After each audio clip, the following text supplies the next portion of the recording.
Manuel Álvares, Manuel Álvares 1526–30 December 1582, was a Jesuit educator in Portugal. Álvares was born on the island of Madeira. In 1546 he entered the Society of Jesus, taught the classical languages with great success, and was rector of the colleges of Coimbra and Évora. He died at Évora. Among the more than 300 Jesuits who have written textbooks on different languages, he takes the foremost place. His Latin grammar was adopted as a standard work by the Ratio Studiorum, or Plan of Studies, of the Jesuits.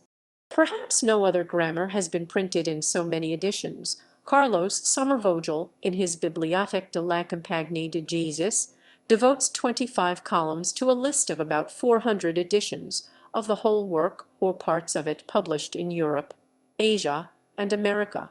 There exist also numerous translations into various languages. An edition with a Chinese translation appeared in Shanghai in 1869. A very interesting edition is one published in Japan in 1594 with partial translation into Japanese.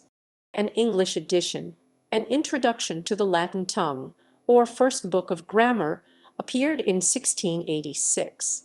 In many editions the text of Álvares is changed considerably, others are abridgments. The original work contains many valuable suggestions for the teacher. On this account it is more than a mere grammar, it is also a work on the method of teaching Latin, and gives an insight into the system of the old Jesuit colleges.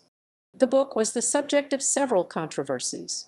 Even Jesuits in the trial ratio of 1586 raised 6 objections and desired, particularly, a better arrangement of some parts and greater clarity.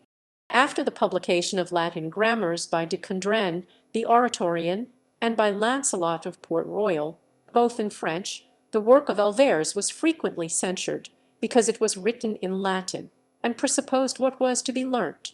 Still, there were advantages in the course followed by Álvares. To be sure, to beginners everything was explained in the vernacular, but the early use of a grammar written in Latin accustomed the pupils to speaking and writing that language.